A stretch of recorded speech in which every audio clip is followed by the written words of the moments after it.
आता वळूयात पुढल्या बातम्यांकडे। सिंधुदुर्गमधील प्रकाश बिडवलकर हत्या प्रकरणामधील आरोपींवर मकोका लावा। प्रकाश बिडवलकर यांच्या कुटुंबियांनी पोलीस अधीक्षकांकडे ही मागणी केली आहे। मुख्य आरोपी सिद्धेश शिरसाट यांच्यासह अन्य 4 आरोपींवर मकोका लावण्याची मागणी त्यांनी केली आहे।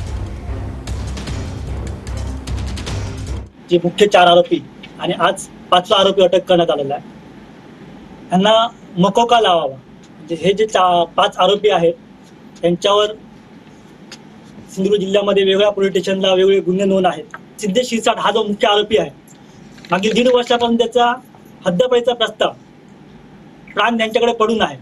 तो कशामुळे पडून आहे, तो लवकरात लवकर निकाली काढून त्याला हद्दपार करण्यात यावा। भाजपचे आणि राणे समर्थक उपसरपंच खाते म्हणून आहेत, त्यांना जबर मारहाण केली। एवढंच नाही, त्या खात्यांच्या आणि त्यांच्या सहकार्याने त्यांच्या पत्नीवर सुद्धा जीवघेणी मारहाण केली, त्यांचा विनयभंग केला, त्यांचे कपडे फाडले आणि ती दोघंही दाम्पत्य पहिल्यांदा कणकवली हॉस्पिटलला ॲडमिट होती, आता ओरसला ती ॲडमिट आहेत आणि आपण फोटो बघितले असेल कशा पद्धतीने मारहाण झाली।